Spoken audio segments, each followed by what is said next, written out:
Bienvenidas y bienvenidos a un episodio más de Tangente Podcast.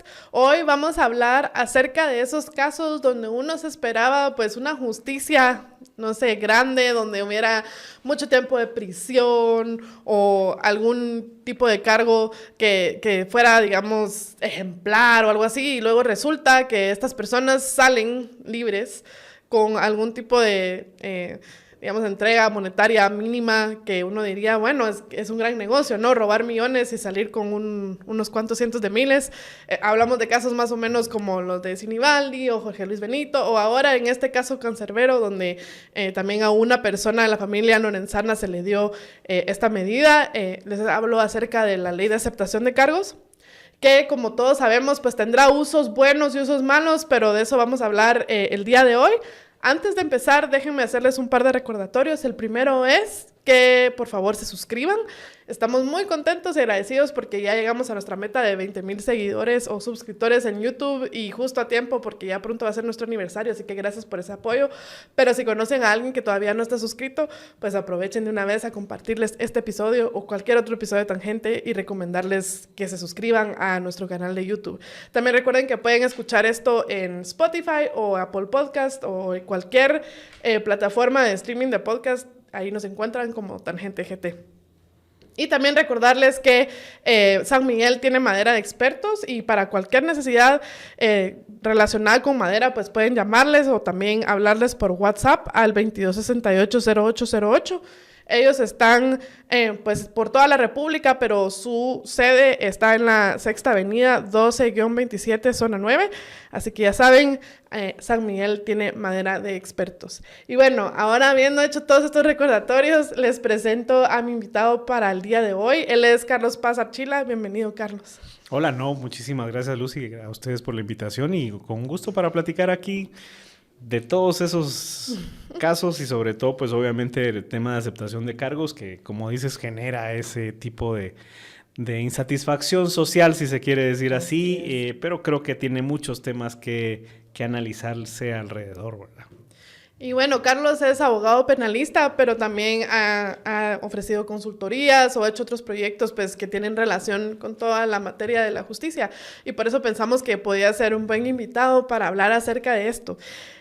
Yo tengo muchas preguntas acerca de esto. Me imagino. Primero, empezando por cómo es ese choque cultural, porque entiendo que esta ley de aceptación de cargos pues tiene un origen en el sistema de justicia estadounidense, ¿no? Que su fundamento legal es totalmente diferente a países como el nuestro, como Guatemala.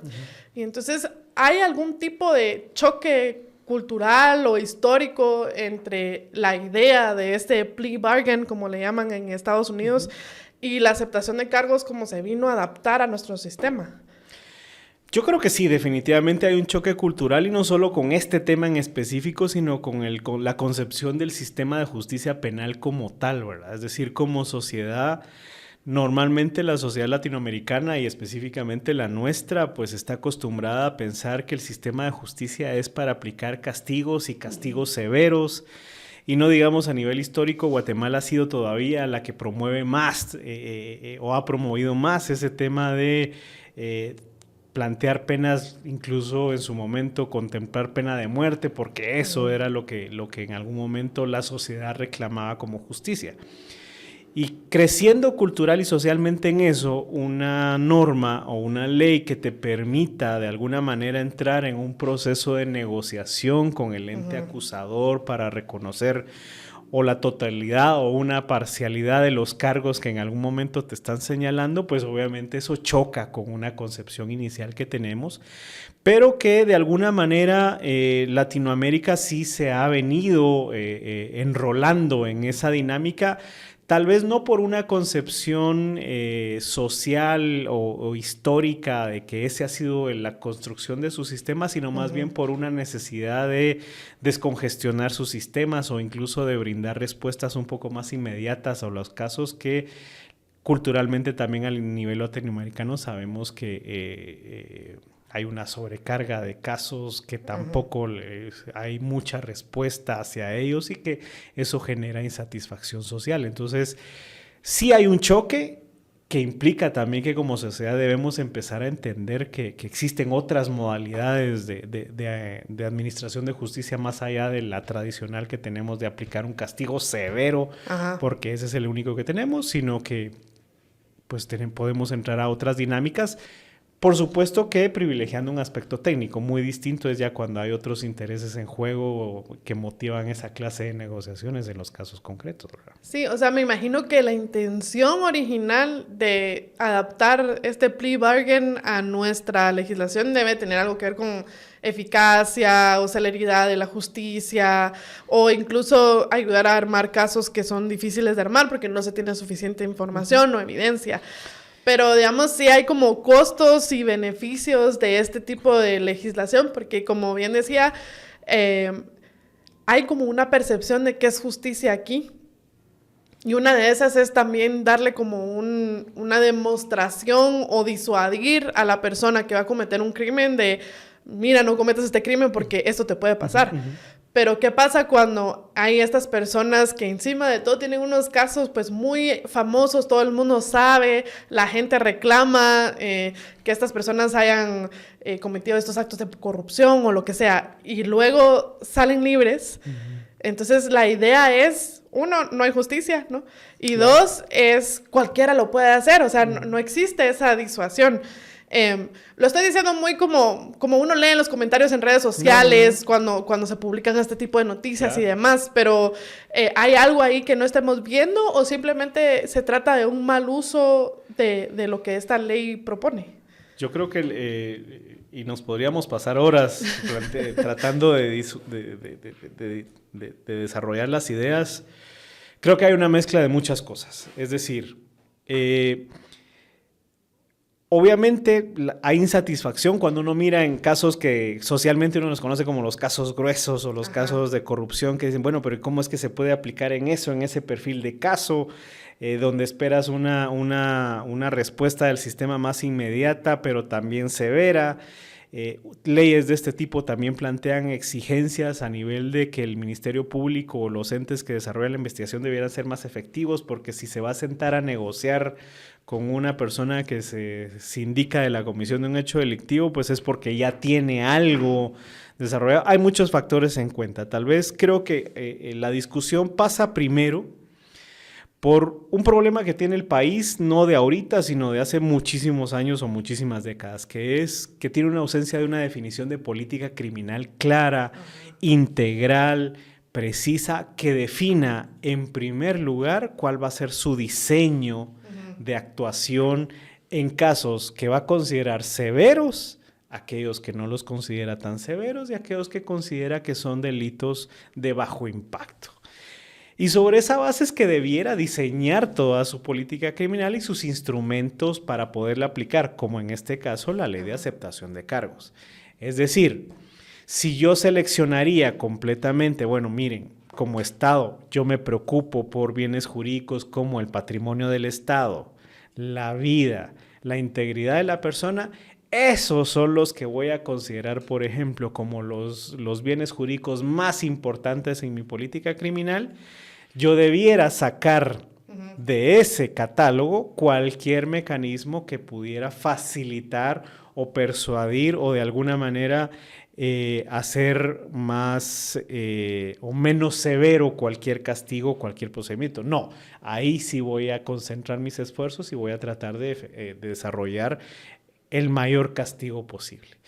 Y los mecanismos como la ley de aceptación de cargos, eso los puedo aplicar para bienes jurídicos que no los considero tan trascendentales como, por ejemplo, delitos contra el patrimonio, que podría ser, un robo, un hurto, que incluso congestionan el sistema porque se producen en enorme cantidad. Pues sí, la herramienta me puede servir para descongestionar el sistema.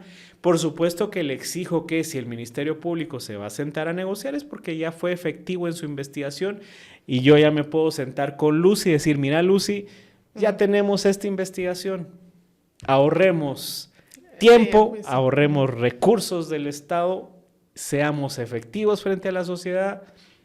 No hay otra salida que mejor tratemos de aceptar la responsabilidad, tenemos todas las pruebas que la demuestran, nos ahorramos tiempo, incluso puedes obtener un beneficio si lo reconoces y cerramos la página y continuamos.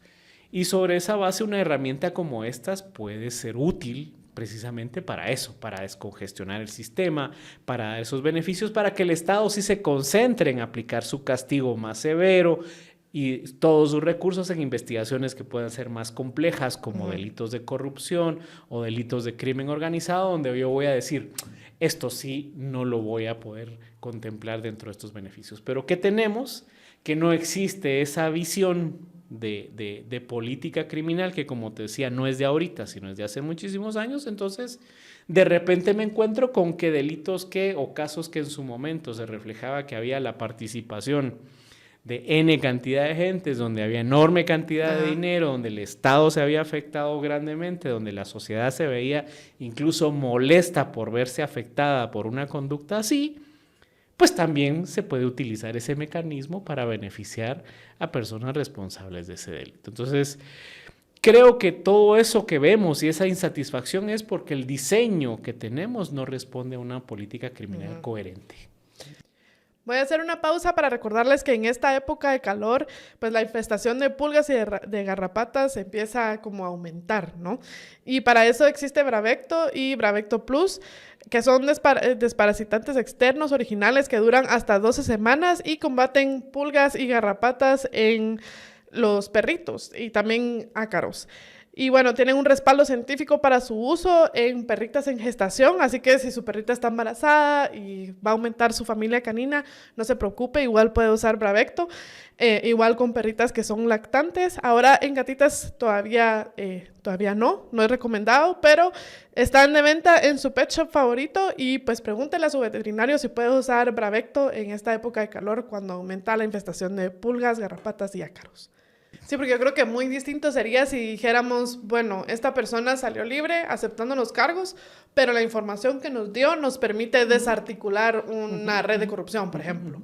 O esta persona salió libre, pero gracias a la información que dio logramos, no sé, capturar al cabecilla. O recuperar N cantidad de millones que pertenecían al Estado. Exactamente. Sí. Pero y el ejemplo está muy bien, es la ausencia de visión de política criminal. ¿Qué espero? Porque puedo esperar descongestionar el sistema, pero si a los delitos que yo le puedo aplicar no son los que tienen congestionado el sistema, no me sirve.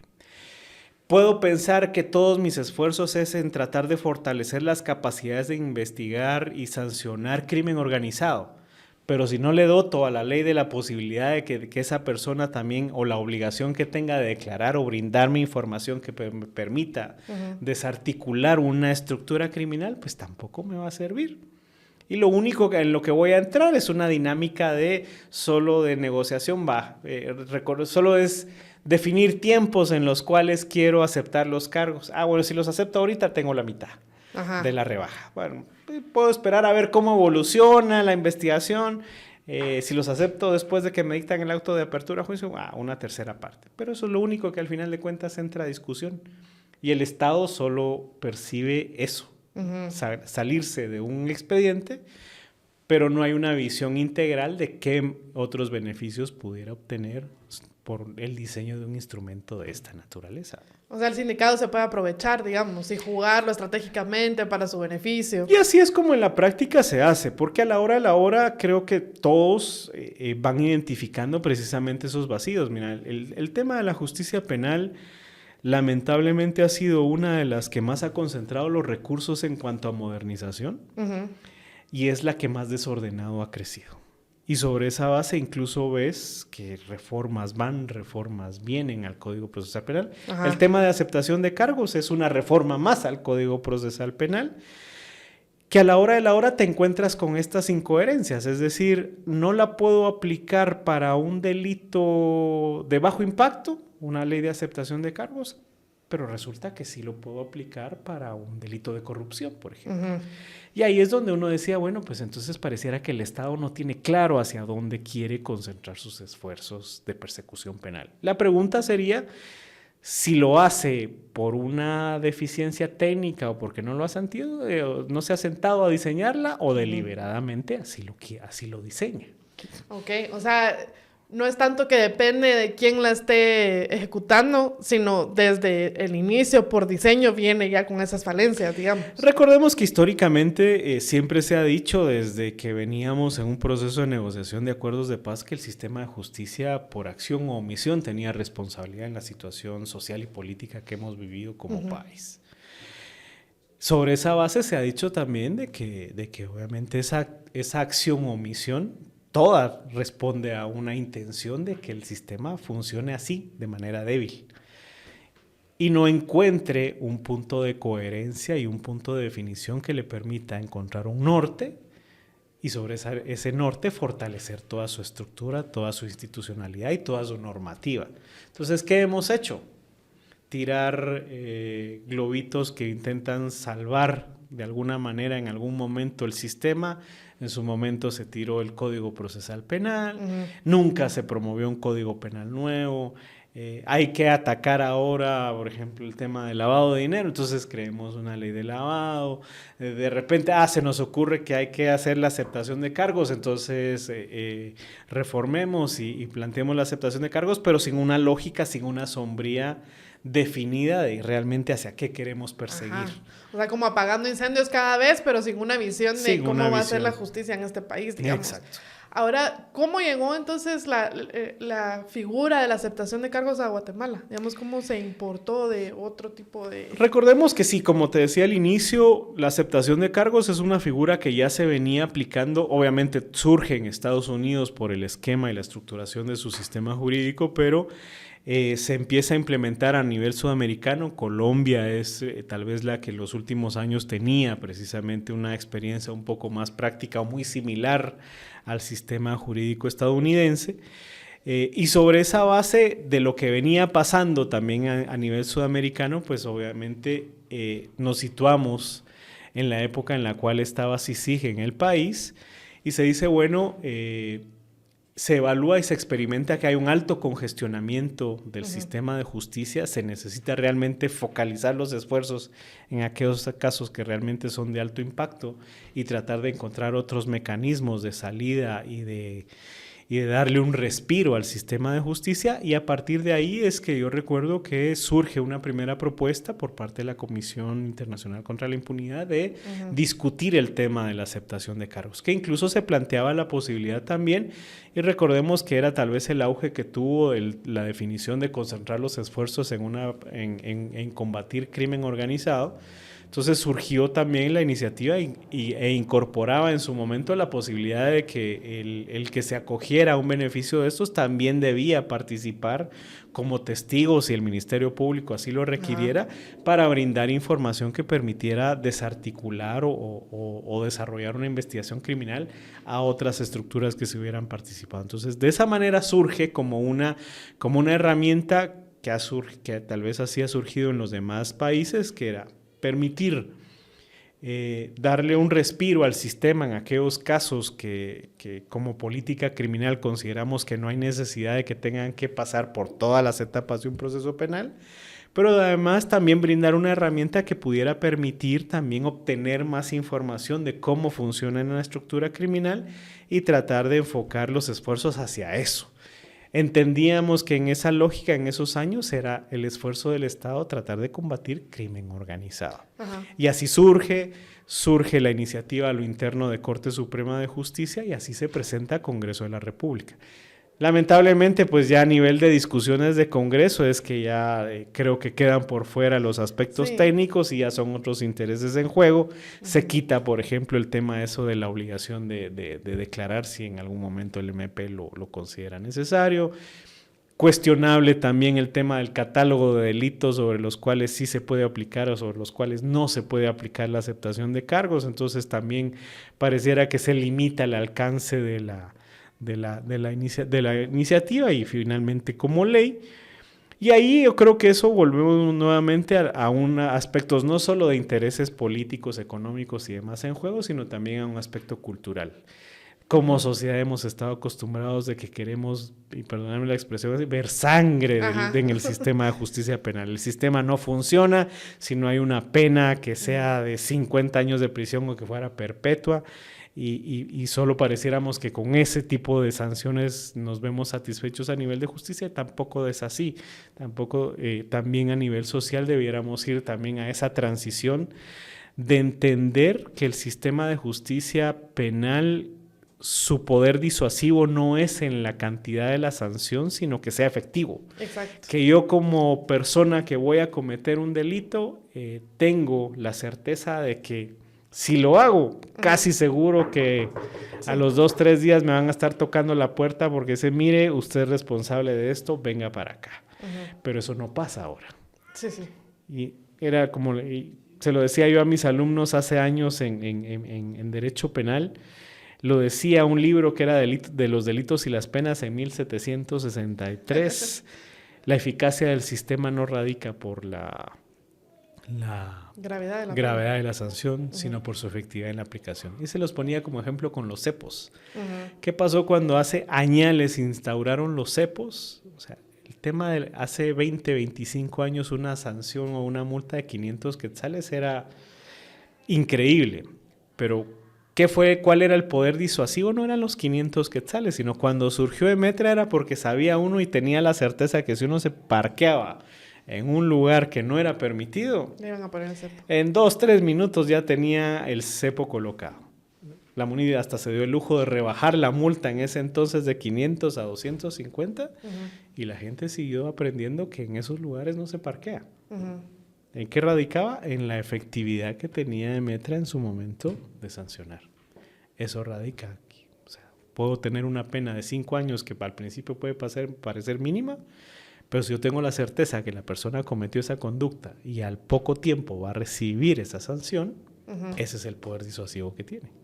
Ahora, ¿qué es rescatable de aquí? Digamos, ¿tú recomendarías hacer algún tipo de reforma a la ley o cómo podríamos ver de cambiar esto, ¿no? Porque aparentemente pues, se ha entrado en una lógica en que se aprovechan de esta ley y de los recursos que tiene para pues precisamente escapar esa certeza de castigo de la que estás hablando. Yo tal vez no pareciera ser la postura que mucha gente quisiera decir, es que hay que cambiar la ley, pero ahí caeríamos al mismo error que te digo de ver solo un punto de todo el funcionamiento del sistema. Yo creo que el sistema clama a gritos sentarse para una reforma integral. O sea, lo hemos visto, o sea, el problema no es solo eso, porque de ahí tengo que ver cuáles son los jueces que aplican la ley, entonces cuáles son los magistrados, entonces ya me tengo que ver el tema de carrera judicial, cómo es el sistema de nombramiento de jueces, cómo es el diseño del proceso penal, qué lo tiene recargado, por qué no uso yo o por qué no se ha diseminado más el uso de los brazaletes para que la gente no tenga que estar en prisión provisional siempre. Pareciera que se sigue haciendo la medida inmediata que se toma y además como sociedad queremos eso, es decir, aunque una persona es inocente, pero desde el primer día que está capturado lo queremos en prisión provisional porque ahí tiene que estar. Creo que más allá de una reforma de la ley en específico, creo que sí se hace necesario un consenso para sentarse realmente a definir una política criminal como Estado. Que en algún momento puede implicar, sí, la reforma o los ajustes a esta ley, porque te diría, los principios o lo que busca puede ser bueno, y creo que de todas maneras el sistema lo necesita. El sistema necesita mecanismos para descongestionarse, pero no los necesita coherentes, respondiendo a una política criminal definida. Es decir, necesito herramientas para combatir crimen organizado porque eso es a lo que me voy a concentrar como Estado. Ok, le voy a dar todos los recursos a eso. Y todo aquello que no entre en ese esquema, le voy a dar herramientas para que salga de eso rápido. A eso debiera responder un diseño integral que tendría que abarcar esta norma. Pero solo entrar en esa norma es volver a seguir cometiendo el mismo error que hemos cometido con todo lo demás. Nos concentramos solo en un punto parchecito, sí. y se vuelve parche. Y es como aquel que tiene un montón de deudas, entonces tiene un dinerito aquí, tapa un hoyo allá, pero tiene 20 más acá que atender, nunca va a resolver absolutamente nada.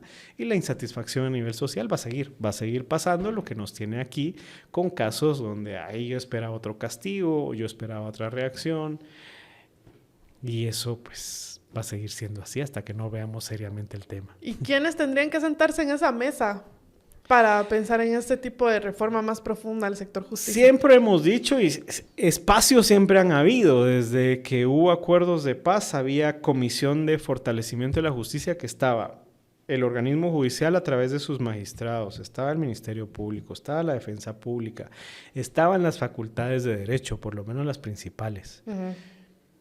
Iniciativas así de manera integral, esas son las...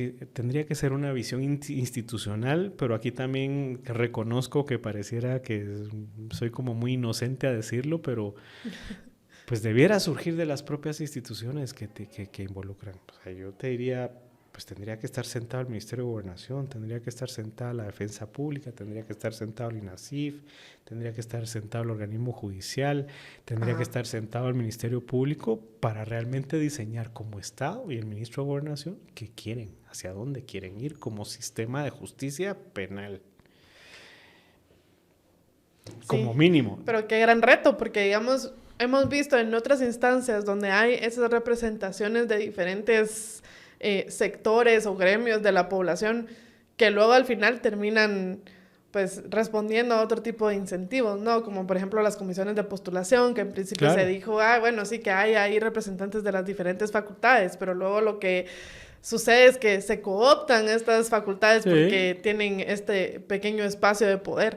Digamos, ¿habría alguna forma de evitar que algo así suceda en un espacio como ese? Pues fíjate que el tema es complejo, por eso no es sencillo y pareciera que no hay como una receta. Pero si yo te diría, y es triste porque pareciera que lejos de haber avanzado retrocedimos muchas cosas, porque ya en su momento el Estado se había involucrado en esa dinámica. Que te digo, con la Comisión de Fortalecimiento de la Justicia, derivada de los acuerdos de paz, se había logrado muchas cosas en ese sentido. Es decir, había mucha madurez institucional de los funcionarios que estaban en ese entonces, que incluso reconocían muchas cosas que ellos mismos cometían y que decían, eso no debe continuar.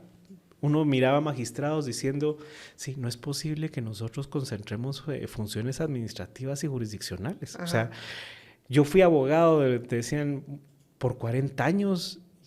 Y en teoría yo esperaba aquí venirme a sentar para resolver casos, no para administrar compras de papel higiénico, además del organismo judicial. Entonces tenías gente con madurez de decir, no, hay que separar las funciones. Yo no tengo por qué estar viendo nombramientos de jueces o nombramiento de personal. Pero pareciera que después de 30 años nos volvemos a la misma discusión de decir, hay que volver a hacer un reset de que la separación de funciones administrativas y jurisdiccionales debiera ir, porque al contrario, las últimas autoridades pareciera que quisieran concentrar esto. En su momento, los decanos de derecho de aquel entonces, y te estoy hablando que en su momento eran solo 6 facultades de derecho. ¿Ahora cuántas son? Ahora creo que ya vamos por las 14, una cosa así.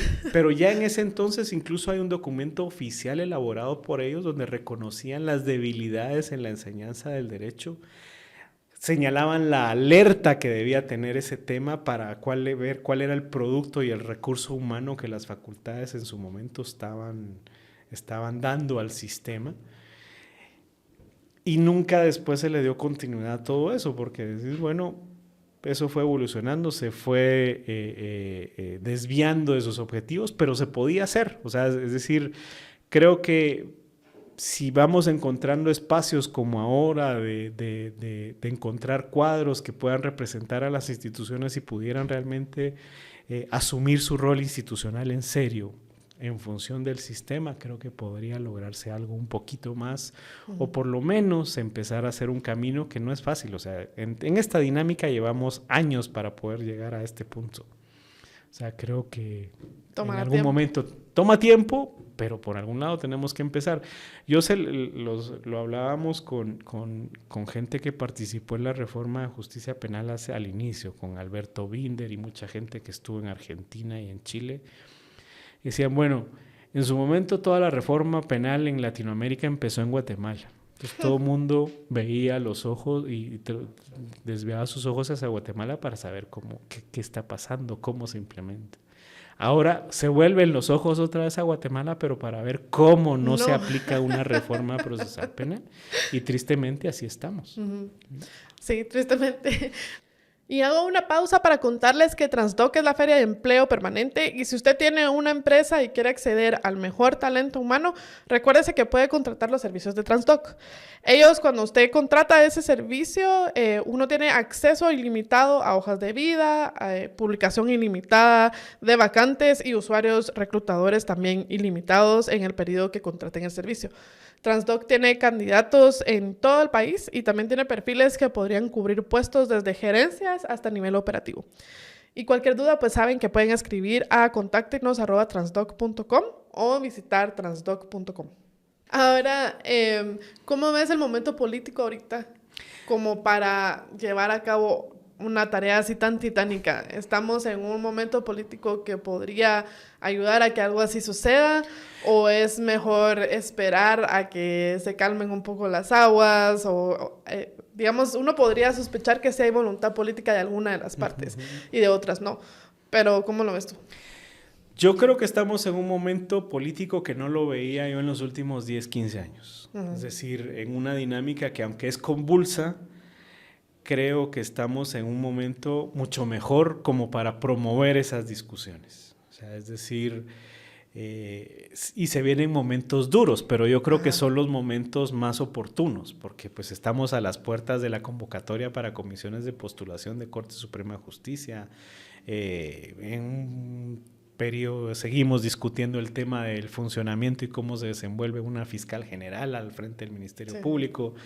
Entraremos después en Corte de Constitucionalidad. Yo creo que la dinámica y la coyuntura es propicia para generar esos debates de discusión de manera objetiva. Es decir, yo creo que está claro, y aquí tenemos un gran pecado los abogados, de que el sistema de justicia definitivamente pasa por sus peores momentos. Y podría pensarse que existen ahorita actores que no estaban antes, que podrían promover y tratar de poner ese dedo en la puerta o ese pie en la puerta para abrir la discusión. Sí, y yo creo que ese retroceso no solo los abogados se han dado cuenta, digamos, pasa por toda la gente que estudiamos ciencias sociales e incluso por la población misma, que al ver en las noticias pues cómo está el sector justicia, se frustra, se enoja e incluso pide que ciertos actores tomen algún rol protagónico para, bueno, pero ¿por qué no nos están, sin considerar la separación de poderes, por ejemplo? Sí. No, y te lo decía no por el tema de ser abogado, sino al contrario, es decir, tristemente, mucha de la situación como estamos, y aquí voy a hablar mal de mi gremio, pero lo reconozco, es por culpa nuestra, de los mismos abogados. Y no solo es que debiéramos reconocer que somos responsables de esta situación, sino además debiéramos ser los primeros que tendríamos que estar tratando de sentarnos para resolverla. Ya no digamos el resto de la población, es decir, que es la que recibe el impacto de ese sistema de justicia, pues. Entonces, me refería al concepto de los abogados porque digamos que primero debiéramos partir por el hecho de reconocer que estamos como estamos porque tenemos una responsabilidad y una deuda muy grande y una responsabilidad en ese sentido, porque es culpa nuestra en muchas cosas que está la situación así. Y te puedo preguntar de casos específicos.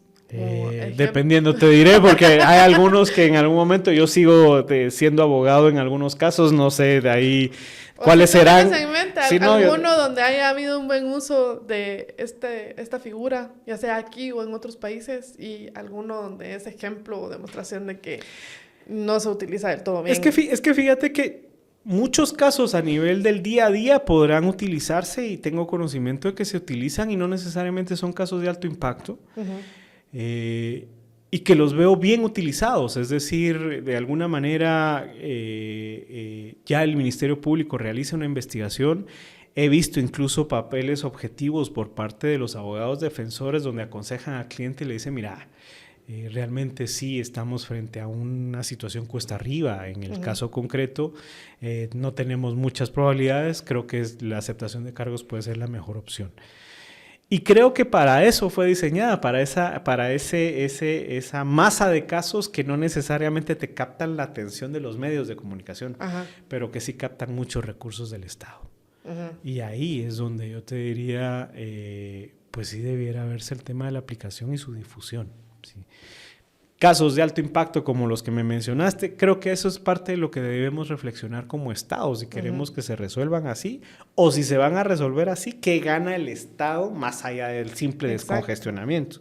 Porque por un caso, el sistema penitenciario no se va a descongestionar o el Ministerio Público va a disminuir su carga de trabajo o el juzgado va a tener tiempo libre para administrar justicia. No, un caso de corrupción no necesariamente representa un número grueso de tiempo de trabajo para un juzgado, por ejemplo. Pero sí una masa de casos que su impacto a nivel social es medio, bajo, que incluso hasta la misma población esperaría una respuesta más inmediata. El que se vio estafado y demás y que tiene que esperar en la agenda de audiencias 6, 7 meses y a lo mejor llegan 6, 7 meses y esa audiencia se suspende porque el juez está atendiendo otra de un caso de alto impacto y tiene que esperar otros 7 meses para una primera audiencia tal vez. Que si se lleva a cabo por una aceptación de cargos, la cosa puede salir inmediato. Eso creo que ahí es lo que en su momento se buscaba, descongestionar. Y si se enfocaba o en algún momento había algún caso más complejo de crimen organizado, decía, bueno, mira, pues no solo gano como Estado descongestionando el sistema, sino quiero más información para tratar de caer hacia esa estructura. Bueno, eso es otra cosa. Ahora estos montos, digamos, porque esa es otra cosa que causa indignación en la población, que leen, bueno, va a pagar X cantidad, que es una fracción de lo que todo el mundo sabe, porque en los medios así se ha reflejado que la persona se robó, por ejemplo. ¿Cómo funciona esto? ¿Cómo se calculan estos montos? ¿Qué tanta arbitrariedad hay? Vuelvo, y por eso te diría yo que pareciera que es muy, muy repetitivo, pero vuelvo nuevamente al tema de política criminal del Estado. ¿Qué pasa? ¿Por qué te digo que es una deficiencia en diseño de política criminal? Porque para hacer los cálculos te vas al Código Penal, y el Código Penal es de 1973. O sea, entonces estás hablando... Ahí, Exacto. Entonces, voy a reducir voy con la aceptación de cargos y me van a reducir, dependiendo de la etapa en que la tenga, la mitad, una tercera parte, una quinta parte la pena de prisión. Pero la puedo conmutar, viene la figura de la conmuta. Bueno, ¿cómo se hace el cálculo? Para ir al cálculo tengo que ir al Código Penal. Ahí el Código Penal me dice, mire, para la conmuta de la pena usted tiene que tomar en cuenta que esa se puede dar por un monto de 5 a 100 quetzales por día. Pero estamos hablando que es una disposición de 1973. Que ya no... 73. Entonces, por supuesto que en 1973, 100 quetzales a lo mejor, pues sí, era... Claro, era un salario. Pues, un salario. Ahora, 100 quetzales no es ni siquiera el salario de cualquiera de los que están involucrados en este tipo de casos. Pero, ¿qué es lo que pasa? Como política criminal, dijimos, bueno, hay que reformar el Código Procesal Penal, hay que dar un nuevo procedimiento penal, pero también teníamos que dar toda la parte sustantiva del Código Penal. Bueno, mire, pero es que ese procedimiento que usted va a implementar a través del Código Procesal Penal debe responder a una visión más moderna también de derecho penal. ¿Qué delitos? Si va a conmutar la pena, ¿qué sanciones? ¿Cuál va a ser los montos? Y eso lo ves en todo el Código Penal. Tú puedes tener la misma pena si robaste 500 quetzales, si robaste 500 millones. ¿Por qué? Porque el Código Penal no contempla el monto del delito. Es decir, no es porcentual. No es porcentual. Lo mismo es para la conmuta. La conmuta, te decía yo, contempla un rango de 1973, que es decir, mire, el juez se la tiene que fijar entre 5 y 100 quetzales. No se puede ir más allá. Aunque el delito y el caso refleje que le pudieron haber o le encontraron o le están sindicando de 100 millones de dólares, lo que sea, acepto cargos y la conmuta necesariamente tiene que ir dentro de ese rango. Sí, pues, y con razón hay tanta frustración en la población. Y por eso ahí viene la frustración de decir, le pusieron la pena máxima, por decirte, 5 años, pero si nos vamos a la conmuta, esos 5 se van a traducir en 50,000 quetzales. Y cuando lo que salió y el caso implicaba 50 millones o la construcción de qué sé yo, y estaba en juego un contrato con el Estado de 250 millones de quetzales, por decírtelo. Exacto.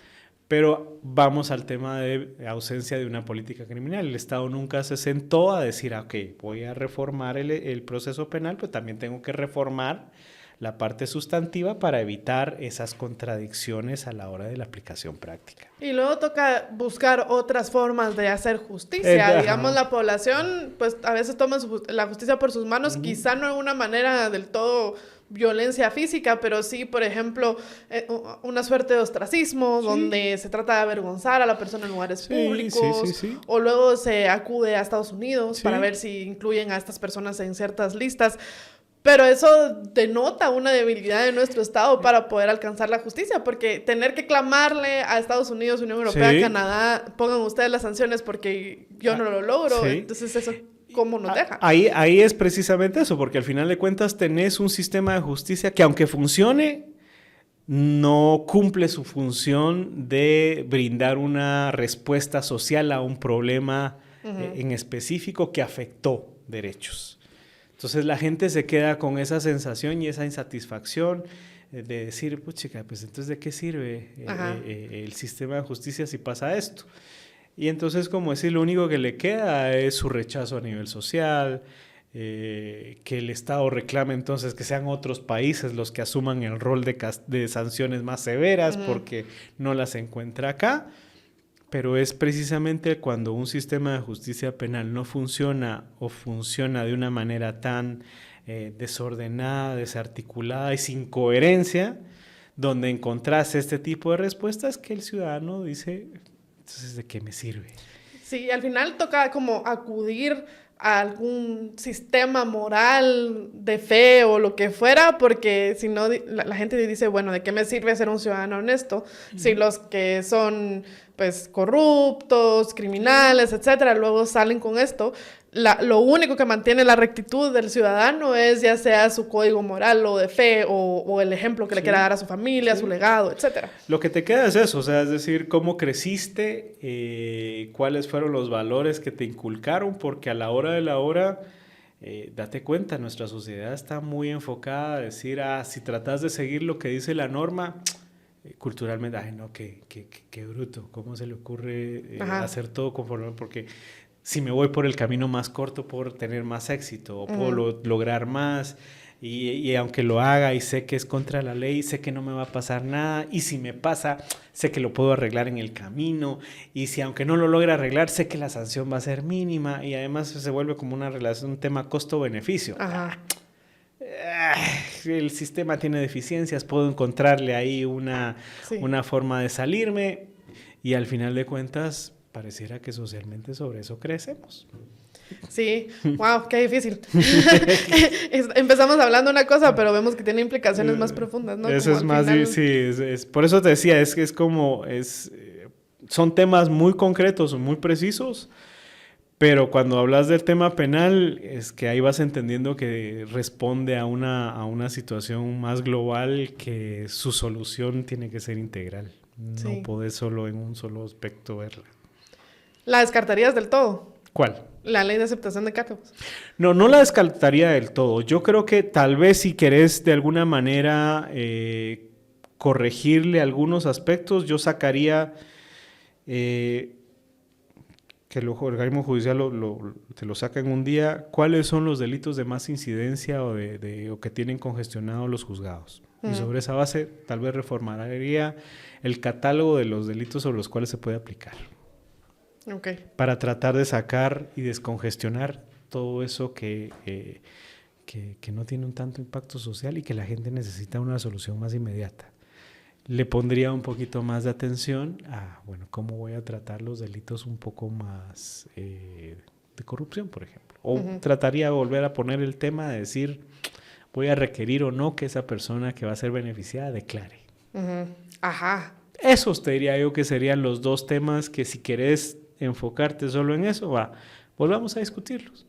Veamos cuáles son los delitos. Si queremos descongestionar el sistema, veamos cuáles son. Quitando delitos de alto impacto, cuáles son la mayor cantidad de delitos que hay que tienen congestionado el sistema. Démosle la oportunidad de que esos sean los que se les pueda aplicar. Aunque también lo quiero aplicar a delitos de corrupción. Ok, veámoslo.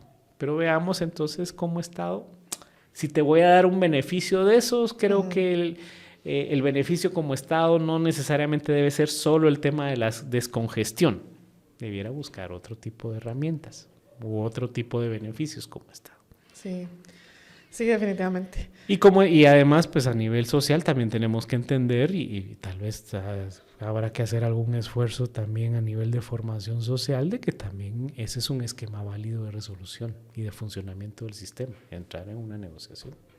Claro, y eso pasa por educar a la población también, ¿no? Porque como dijimos al principio, esto pasa por un shock cultural de la percepción de justicia en un sistema y otro, y de la aplicación de justicia en un sistema y otro, y quizá para la población es frustrante, indignante y demás, pero si sí se vieran los beneficios y se educara a la población acerca de cómo se podría usar de una forma que sí permita desarticular entramados de corrupción o qué sé yo, redes criminales, etcétera, pues distinto fuera, ¿no? Sí, y que también te permita resolver tu problema que tuviste con el que te estafó por la venta de un bien. Y que se planteó la denuncia y demás, y no tenés que esperar 5 años para que alguien te diga si soy responsable. No, se puede resolver en 6 meses. Eso también te va a generar una satisfacción, es decir, el sistema puede funcionar también así. Sí, no, la verdad no lo había pensado así en esos temas pequeños como casitos, bueno, que no son casitos, muchas veces son grandes casos, pero que uno quisiera una solución más expedita. Es que sí, o sea, volviendo al principio a los objetivos de este tipo de normas a nivel internacional, primero, descongestionemos el sistema. Y normalmente el sistema no está congestionado por casos de corrupción de alto impacto o de crimen organizado. Eso representará un porcentaje mínimo de la carga de trabajo de un sistema de justicia. Entonces, ¿qué necesitas? Que se pueda aplicar a esos delitos que son la masa. Sí, sobre todo porque mucha gente no se anima a poner sus denuncias porque dice, ay Dios, de aquí tengo que esperar. Eso se resuelva. Exacto, 3 años, 6 años para tener la solución. Sí, o incluso... Yo no sé si, bueno, me imagino que a lo mejor en los casos que has llevado te ha pasado, pero a mí me pasó hace como 6 meses que recibí una carta del MP de alguna denuncia que yo puse en 2017 y que si no me voy a presentar al juzgado, entonces la van a desestimar. Sí. Yo ni siquiera me recordaba. Y lo peor es que no dice de qué trata. ¿Sí? Solo dice el expediente X, pero no lo adjunta. Entonces, ni siquiera refrescarme la memoria. Decía, en 2017, ¿qué estaba haciendo? ¿Qué me pasó? Y lo más seguro, aunque obviamente te pudo haber generado algún problema en ese entonces, pero 7 años después, si no te acuerdas, es porque no era realmente una acción de alto impacto. Que tampoco necesita el sistema de por qué seguirle dando recursos y gastando recursos en algo que no le da respuesta. Sigue siendo su carga de trabajo, sigue habiendo recurso humano asignado a eso y que le dio haber dado una respuesta hace 7 años. Exactamente. Bueno, pues muchas gracias, Carlos. No, a ti. Muchísimas gracias, Lucy, a todos. Pues muchísimas gracias por la invitación. Y gracias también a la audiencia por escucharnos, por permitirnos acompañarles. Y nos vemos en un siguiente episodio de Tangente Podcast. Hasta la próxima. Buenas tardes.